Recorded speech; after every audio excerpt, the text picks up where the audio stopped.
Today, I've got some exciting news for you. First, we'll talk about DraStic DS Emulator being removed from the Google Play Store. Then I'll tell you about a new PS3 emulator for Android. And finally, iOS users, there's a new Nintendo Switch emulator for your iPhone and iPad. Stay tuned, and don't forget to like, subscribe, and let's get started.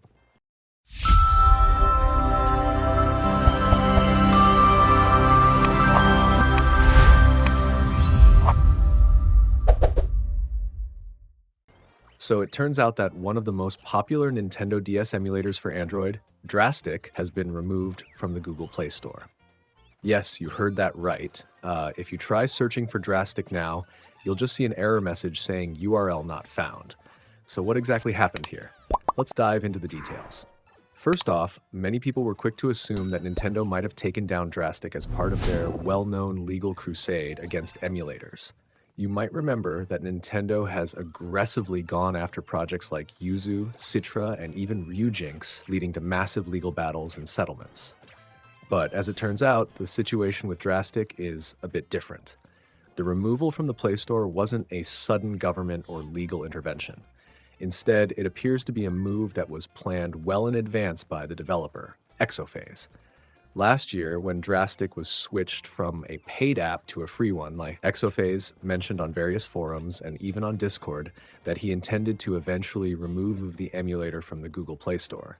He also hinted at the possibility of open sourcing the project in the future.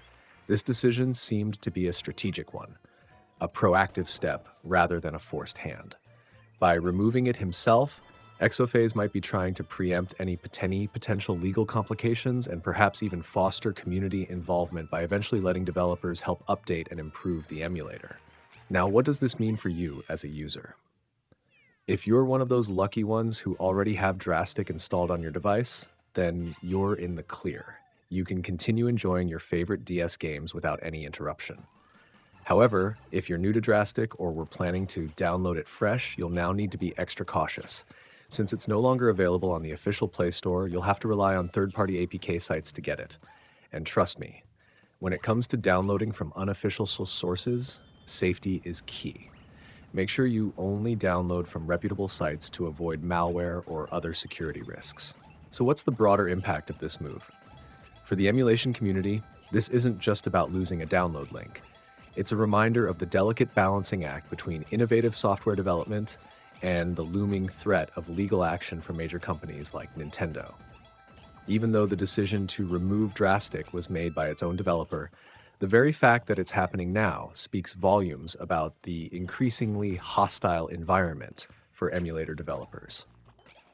In conclusion, while DraStic's disappearance from the Google Play Store might sting for many longtime users, there's still hope on the horizon, especially if Exophase follows through on his plan to open source the code.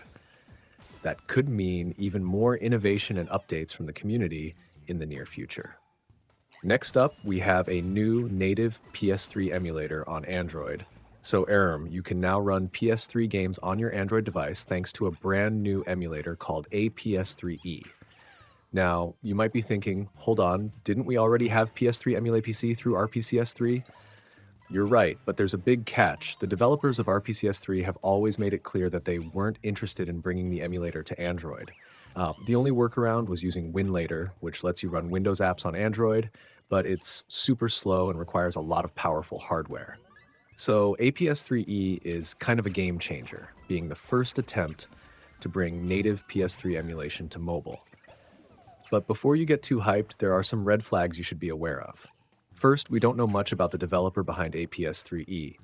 The emulator was created by a Chinese developer named Anu. And when you look into his background, it's a little strange.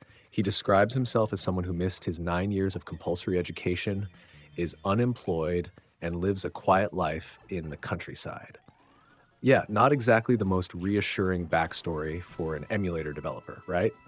On top of that, this emulator was briefly available on GitHub, but got taken down, and now you can only grab it from a Chinese hosting site. So if you're thinking about trying it out, proceed with caution. Always make sure you're downloading from trusted sources to avoid any potential risks. Now let's talk about the performance. As expected from a first release, it's still a work in progress. Most PS3 games don't even boot, and the few that do, like Terraria and Limbo, are really laggy. The performance is far behind what you'd get using RPCS3 on a PC with Winlator. Also, there's no controller support yet, and the emulator has some quirky issues, like handwritten L3 and R3 buttons that are awkward to use. To use it, you'll need Android 7 or higher, Vulkan support, and you'll have to sideload your own PS3 firmware and ROMs. So, while this emulator is far from perfect, the fact that it exists is still super exciting.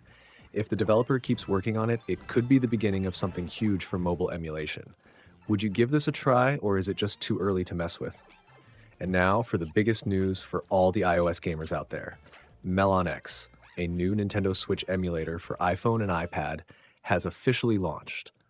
So, what's the deal with MeloNX? This new emulator is based on Ryujinx, one of the top performing Switch emulators, and it brings Switch gaming to your iOS devices.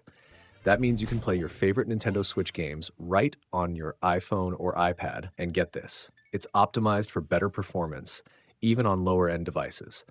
Here's why this is such a big deal. MeloNX supports a wide range of Switch games, and it's constantly getting better. Even with less RAM in your device, the emulator runs super smooth. I'm talking about performance that you wouldn't expect from mobile emulation. Easy setup. Setting up the emulator is easy, and I'll show you exactly how to do it in an upcoming tutorial video. If you want to grab MeloNX, you can head over to their official website at melonx.org, link in the description, and download the latest version. In my next video, I'll be walking you through the setup process, so stay tuned for that. This is a massive win for iOS emulation. If you've been waiting for a way to play Switch games on your mobile device, now's your chance.